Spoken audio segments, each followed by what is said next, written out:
The three arrogant Marine guards had turned the main entrance into a theater of discrimination. Visitors shifted uncomfortably as they witnessed the confrontation, and the young lance corporal kept glancing nervously at his sergeant. Everyone felt sorry for the woman in the wheelchair. Everyone except for the determined brunette woman herself. Her fearless composure was a challenge they couldn't ignore. They saw a confused civilian trying to access a restricted military installation, an easy target for their authority. They had no idea they were about to face the fury of the United States Marine Corps' most elite warriors. For more powerful videos about our military and veteran heroes, please take a moment to subscribe to the channel. Your support helps us continue to tell these important stories. Gunnery Sergeant Maria Lioness Rodriguez, 35 years old, sat motionless in her combat-grade wheelchair at the main gate of Marine Corps Base Camp Pendleton, observing the morning security protocols with the tactical awareness of someone who had helped design similar checkpoints in hostile territory. Her dark hair was pulled back in a regulation-style bun, and her brown eyes held an intensity that spoke of battles fought and won in the world's most dangerous places. She wore a simple black blazer over a white blouse, her appearance professional but understated. The advanced wheelchair beneath her was a marvel of military engineering, designed for someone who refused to accept limitations imposed by circumstance. Built with titanium alloy and featuring all-terrain capabilities, it had been custom manufactured to meet the specifications of someone whose service hadn't ended with her injury, it had simply changed form. Balanced on her lap was a black leather portfolio that contained credentials representing the pinnacle of Marine Corps achievement. Inside were documents that told the story of a groundbreaking career. The first woman to complete Marine Corps reconnaissance training, the first female Marine to lead infantry units in direct combat, and the holder of decorations that most Marines could only dream of earning. Maria's path to the Marines had been unconventional from the beginning. Raised in East Los Angeles by a single mother who worked 3 jobs to keep them afloat, she joined the Corps at 18 not for college money or career training, but because she wanted to prove that a girl from the barrio could be as tough as anyone. Her drill instructors had called her Lioness during boot camp, initially as mockery, but the nickname stuck when she consistently outperformed her male counterparts in every measure of physical and mental toughness. She'd started in administration, the traditional role for women Marines in the early 2000s. But when the Corps began experimenting with women in combat roles, Maria had volunteered for every pilot program, every trial, every opportunity to prove that gender was irrelevant when it came to fighting for her country. She'd endured harassment, skepticism, and outright hostility from Marines who believed women had no place in combat units. But Maria had possessed something that couldn't be taught or faked, an absolute unwillingness to quit. She'd completed reconnaissance training with a class of 30 men, graduating 3rd overall. She'd earned her place in Force Reconnaissance units through sheer determination and tactical brilliance that impressed even her harshest critics. Her reputation had been built operation by operation, mission by mission. She'd led her teams through some of the most dangerous terrain in Afghanistan and Iraq, consistently bringing everyone home alive. Her soldiers, male Marines who had initially resented taking orders from a woman, had learned to follow her with absolute loyalty because they knew she would die before she let any of them down. The mission that had changed everything happened during the Second Battle of Fallujah in 2004. Maria had been leading a reconnaissance team through the city's deadliest sector when they'd stumbled into a massive insurgent ambush. 50 Marines from 3 different units had been pinned down by coordinated fire from multiple buildings, with casualties mounting and ammunition running low. While senior officers called for air support and artillery strikes, Maria had done what Marines do. She'd improvised, adapted, and overcome. For 6 hours, she'd moved through the kill zone again and again, evacuating wounded Marines one by one, coordinating defensive positions, and turning what should have been a massacre into a fighting withdrawal that saved every American life. On her final run to extract the last wounded Marine, an IED explosion had shattered her spine and ended her combat career. But even as medics loaded her onto a stretcher, she'd been giving instructions to ensure her Marines maintained their defensive perimeter until reinforcements arrived. The Corps had awarded her the Purple Heart, the Silver Star, and the Navy Cross, the Marine Corps' second highest decoration for valor. The Marines she'd saved had pooled their money to buy her a custom wheelchair and had it engraved with a simple inscription, Semper Fi, Lioness. Once a Marine, always a Marine. Today she was returning to Pendleton for a classified briefing on urban warfare tactics, her expertise still considered essential despite her changed circumstances. She held the highest security clearances and had been personally invited by the base commanding general. What the gate guards didn't know was that she'd helped train many of the Marines currently serving on the base. At 0800 hours, the morning shift brought a new security team to the main gate. Staff Sergeant Derek Thompson, 29 years old and recently transferred from recruiting duty, approached the checkpoint with the swagger of someone who had spent more time talking about being a Marine than actually being one. He joined the Corps during peacetime and had spent most of his career in administrative roles, developing strong opinions about what Marines should look like without ever testing those beliefs in combat. Beside him stood Sergeant Jake Miller, 26 years old and bitter about being assigned to gate duty instead of the deployment he'd requested. Miller had completed one tour in Afghanistan in a support role and considered himself a combat veteran. Though he'd never been in actual combat, he'd developed a cynical attitude toward anyone who didn't meet his narrow definition of what a Marine should be. The third member of the team was Lance Corporal Amy Chen, 22 years old and fresh from the School of Infantry. Chen was eager to prove herself but had been conditioned to follow the lead of her senior Marines, even when her instincts suggested they might be wrong. As Maria approached the gate checkpoint, Staff Sergeant Thompson immediately noticed her wheelchair and civilian clothes.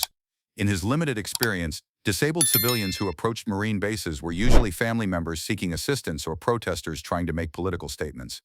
The possibility that she might be a legitimate visitor with official business never crossed his mind. "Ma'am, I think you're looking for the Family Readiness Group meeting," Thompson called out, his voice carrying the patronizing tone of someone who believed he was being helpful. "That's held at the community center, not on the base proper." Maria looked up from her identification folder, her brown eyes meeting Thompson's gaze with the calm steadiness that comes from having faced much more serious challenges than officious gate guards. "I'm not here for a family meeting, Staff Sergeant. I have an 083 briefing with the commanding general." Thompson glanced at her civilian attire, her wheelchair, and her lack of visible military identification. His skepticism was immediate and obvious. "Ma'am, the CG doesn't meet with civilians without going through proper channels. You'll need to contact the Public Affairs Office to schedule an appointment." Other people in the security line began to take notice. Active duty Marines and authorized personnel waiting for their own processing watched as the confrontation began to develop. Some looked sympathetic to the woman in the wheelchair, while others seemed annoyed at the delay. "I do have proper authorization," Maria replied, maintaining perfect composure. "I'm Gunnery Sergeant Maria Rodriguez, and I'm here for a classified briefing on urban warfare tactics." Sergeant Miller stepped forward, his frustration with his assignment making him eager to assert whatever authority he possessed. "Gunnery Sergeant? Ma'am, I don't see any uniform or visible rank insignia, and Marines don't," he paused, gesturing vaguely at her wheelchair. "Marines are physically qualified for duty." The comment revealed the depth of Miller's ignorance about military retirement, disability procedures, and the continued service of veterans in consulting roles. But more fundamentally, it revealed his narrow and prejudiced view of what Marines could be. "I'm retired Corps," Maria explained patiently. "I'm here on a consulting basis. My authorization should be in your system under my civilian credentials." Lance Corporal Chen, who had been monitoring the computer terminal, looked up with confusion. "Staff Sergeant, I'm not seeing any authorization for a Maria Rodriguez. The only Gunnery Sergeant Rodriguez in our system is," she paused, reading from her screen, "Gunnery Sergeant Maria Lioness Rodriguez. But that can't be right. She's what?" Maria asked quietly, sensing where this conversation was heading. Miller had moved closer to Chen's terminal and was reading over her shoulder. "Says here Gunnery Sergeant Rodriguez is a Force Recon Marine with multiple combat deployments," he announced loudly enough for everyone in the security line to hear. "And last I checked, Recon Marines don't get around in wheelchairs." The comment drew shocked reactions from several people in line. A retired Marine Master Sergeant shook his head in disgust. A military spouse pulled her children closer, uncomfortable with the growing tension. But Maria didn't respond with anger or indignation. Instead, she reached into her briefcase with deliberate precision. "Staff Sergeant Thompson, I believe there may be some confusion about the nature of my authorization. Perhaps we could resolve this professionally?" Thompson's ego had become invested in maintaining his authority in front of his subordinates and the growing audience. "Ma'am, I don't care what story you've prepared. Force Recon Marines are elite warriors, not disabled civilians making up tales to get onto a Marine base. I'm going to need you to turn around and leave, or I'll have to call the military police." The threat of involving the military police was Maria's breaking point. She'd spent 3 years trying to maintain a low profile, avoiding the media attention that her Fallujah actions had generated. She'd turned down book deals, declined movie offers, and refused speaking engagements that would have made her wealthy. All she'd wanted was to continue serving her Corps in whatever capacity her changed circumstances allowed. But sometimes quiet dignity isn't enough. Sometimes ignorance forces you to reveal who you really are, not because you want recognition, but because education requires it. Maria opened her briefcase and began removing documents systematically. Her retired military ID, her security clearance certificates, her consulting contract with Marine Corps headquarters. But as she organized the papers with military precision, something else fell out, a small wooden case that hit the asphalt with a distinctive sound. Lance Corporal Chen, who was closest to the wheelchair, bent down to retrieve the case. As she picked it up, the lid came open slightly, revealing a glimpse of purple ribbon and gold metal that made her catch her breath. "Staff Sergeant," she said quietly, "you need to see this." Thompson took the case from Chen's hands, and his face went pale as he opened it fully. Inside, mounted on purple velvet, was a Purple Heart medal, but not a standard-issue decoration. This one bore additional engravings and was accompanied by a citation signed by the Secretary of the Navy. The citation read, "For wounds received in action while displaying extraordinary heroism in the face of overwhelming enemy fire." "Where did you get this?" Thompson demanded, though his voice had lost much of its earlier confidence. "I earned it," Maria replied simply. Miller, who had been watching the exchange, let out a derisive laugh. "Right. I'm sure they're handing out Purple Hearts to people who collect military memorabilia. That's probably from a surplus store." But Staff Sergeant Thompson was beginning to have serious doubts. The Purple Heart was clearly authentic. The weight, the craftsmanship, the official markings couldn't be faked. And the woman's bearing, her calm under pressure, her obvious familiarity with military protocols, it all suggested someone with genuine combat experience. "Ma'am," Thompson said, his tone now showing uncertainty, "if you really are who you claim to be, you should have documentation that proves it." Maria nodded and reached deeper into her briefcase. She pulled out a leather portfolio that contained her complete service record, her Force Recon qualifications, her combat deployment records, her commendation letters, and her medical retirement papers. But what caught Thompson's attention was a photograph tucked into the front of the portfolio. The photo showed a younger Maria in full combat gear, standing with her Force Recon team in what was clearly a hostile environment. She was obviously the team leader, and her bearing left no doubt about her authority and competence. But what made Thompson's hands shake was the location stamp on the back of the photo: Fallujah, Iraq, November 2004. Thompson had heard about the Second Battle of Fallujah. Every Marine had heard about it. It had been one of the bloodiest urban battles in Marine Corps history, a grinding house-to-house fight that had tested the Corps to its limits. And somewhere in the back of his mind, he remembered stories about a female Marine who had done something extraordinary during that battle. "Chen," Thompson said, his voice barely above a whisper, "get the officer of the day on the phone, now." What happened next would be remembered at Camp Pendleton for generations. Lance Corporal Chen's call to the officer of the day triggered a cascade of communications that reached the highest levels of Marine Corps command within minutes. Major David Walsh, the base operations officer, had been reviewing the morning briefing schedule when his phone rang. "Major Walsh, this is Lance Corporal Chen at the main gate. We have a situation that requires your immediate attention." "What kind of situation?" Walsh asked, expecting to hear about a security breach or suspicious activity. "Sir, we have a woman here claiming to be Gunnery Sergeant Maria Rodriguez.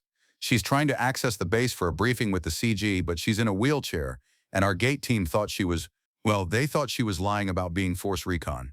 The silence on the other end of the line was so complete that Chen wondered if the connection had been lost. Major Walsh knew exactly who Maria Rodriguez was. Every Marine officer knew about the legendary gunnery sergeant who had earned the Navy Cross at Fallujah. "Chin," Walsh said, his voice tight with barely controlled fury, "are you telling me that gate security is detaining Gunnery Sergeant Lioness Rodriguez?" "Yes, sir. The staff sergeant says she can't really be Force Recon because she's disabled." Walsh's response was immediate and explosive. "You listen to me very carefully, Lance Corporal. You do not move, you do not speak, and you do not even breathe wrong in Gunny Rodriguez's direction. I am personally driving to that gate, and if I find that any Marine has shown 1 ounce of disrespect to one of the Corps' greatest heroes, there will be consequences that reach all the way to the Commandant." The call triggered an unprecedented response throughout the base. Within minutes, the commanding general, the sergeant major, and the entire command staff were aware of the situation. But the response wasn't limited to Pendleton's leadership. Major Walsh made additional calls to Marine Corps headquarters, to the Force Reconnaissance units, and to contacts throughout the Marine Special Operations community. The Marine Corps Brotherhood is legendary for its loyalty, and news of Maria's treatment spread through the Corps like wildfire. Back at the gate, the atmosphere had become increasingly tense. Staff Sergeant Thompson was studying Maria's service record with growing awareness of his catastrophic error. Sergeant Miller, however, remained skeptical. "I still don't buy it," Miller announced loudly enough for everyone to hear. "Force Recon Marines are warriors. They're tough, aggressive, elite fighters. This is just some disabled woman with a bunch of fake papers." The comment was so profoundly ignorant that several Marines in the security line actually gasped. But Maria's response surprised everyone. Instead of anger or indignation, she smiled, a small knowing smile that held more authority than any shout. "Sergeant Miller," she said quietly, "what do you think makes someone a Marine? Is it the ability to walk? Is it physical strength? Or is it the willingness to charge into hell itself to bring your fellow Marines home?" Before Miller could respond, the sound of approaching vehicles drew everyone's attention. A convoy of official Marine Corps vehicles was racing toward the gate, not with the measured pace of routine business, but with the urgency of a combat response. The lead vehicle was a black command car carrying Major Walsh and two other senior officers. Behind it came a transport carrying a dozen Marines in civilian clothes, whose bearing unmistakably identified them as active-duty Force Reconnaissance Marines. Behind that came another command car carrying the base commanding general and his staff. The convoy screeched to a halt at the gate, and Major Walsh emerged from the lead vehicle with the kind of focused intensity that suggested careers were about to end. But he didn't approach Staff Sergeant Thompson or his team. He walked directly to Maria's wheelchair, came to attention, and rendered the sharpest, most respectful salute of his Marine Corps career. "Gunny Rodriguez," he said, his voice carrying clearly across the gate area, "it is an honor and a privilege to welcome you to Camp Pendleton, ma'am." The effect was immediate and overwhelming. Every Marine in the area snapped to attention. The Force Recon Marines emerging from the transport formed a line and saluted in unison. Even the civilians in the security line stood straighter, sensing they were witnessing something extraordinary. Maria returned the salute from her wheelchair, the simple gesture carrying all the dignity and authority she had earned through years of service and sacrifice. "Thank you, Major Walsh. I apologize for any confusion." "Ma'am, there is no confusion," Walsh replied firmly. "There is only ignorance, and we're about to correct that immediately." Brigadier General Robert Hayes, the base commanding general, approached the scene with the measured pace of someone accustomed to command but visibly angry at what he'd been briefed. General Hayes was a career Marine with 35 years of experience, and he'd served with enough Force Reconnaissance Marines to understand exactly what Maria Rodriguez represented. He surveyed the scene, the detained hero, the embarrassed gate team, the growing crowd of onlookers. Then he turned to address not just the gate personnel but everyone within hearing range. "Marines and guests," General Hayes began, his voice carrying the absolute authority of command, "you are in the presence of one of the United States Marine Corps' most decorated heroes. Gunnery Sergeant Maria Rodriguez, call sign Lioness, is a legend in the special operations community." He gestured toward Maria, his voice growing stronger with emotion. Gunny Rodriguez was the first woman to successfully complete Force Reconnaissance training and the first to command Marines in direct combat operations. In 8 years of active duty, she led 63 combat missions, all successful, with minimal casualties among her Marines. Staff Sergeant Thompson had gone pale, finally understanding the magnitude of his error. Sergeant Miller looked like he might physically collapse. Only Lance Corporal Chen seemed to be absorbing the information with genuine respect rather than terror. In November 2004, General Hayes continued. "During the Second Battle of Fallujah, Gunny Rodriguez was leading a reconnaissance patrol when they encountered a massive insurgent ambush. 50 Marines from multiple units were pinned down in a coordinated kill zone with casualties mounting and ammunition running low." Maria closed her eyes, the memories still vivid despite the passage of years. She could still hear the crack of sniper fire, could still smell the cordite and dust, could still remember the weight of responsibility that came with knowing that American lives hung in the balance of every decision. While other units called for air support and artillery, Gunny Rodriguez did what Marines do. She improvised, adapted, and overcame. Hayes pressed on. For 6 hours in broad daylight under constant enemy fire, she moved through that kill zone again and again. She evacuated wounded Marines one by one, coordinated defensive positions, and turned what should have been a massacre into a fighting withdrawal. A Marine wife in the security line began to cry. Several active duty Marines in the crowd came to attention without being ordered. Even the civilians seemed to understand they were hearing about something extraordinary. On her final run to extract the last wounded Marine, an improvised explosive device detonated directly beneath her position. The blast shattered her spine and ended her combat career, but she remained conscious long enough to ensure her Marines maintained their defensive perimeter until reinforcements arrived. General Hayes's voice grew harder as he continued. 50 Marines went home to their families because Gunny Rodriguez chose duty over personal safety. The Marine Corps awarded her the Navy Cross, the Purple Heart, and the Silver Star. But more importantly, 50 families got their sons, fathers, and brothers back because one Marine refused to leave anyone behind. He turned to face Staff Sergeant Thompson and his team directly.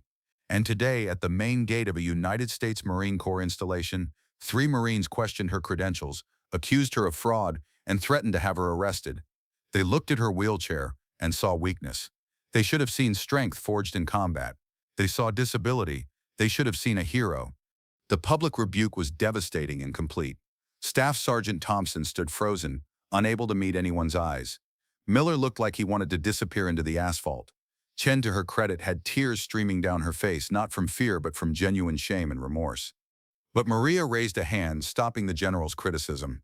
"General Hayes, if I may," she said, her voice gentle but carrying unmistakable authority.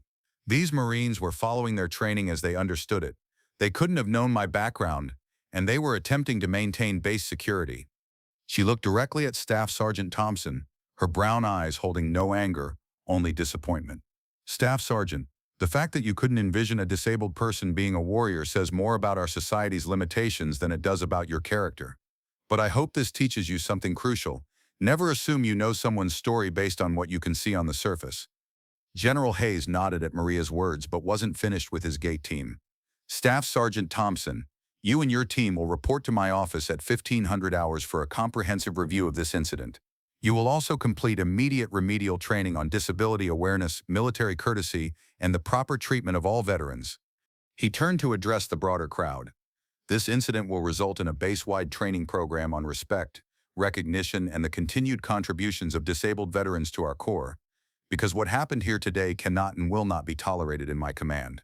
But the most meaningful moment came when the Force Recon Marines, who had accompanied Major Walsh, stepped forward.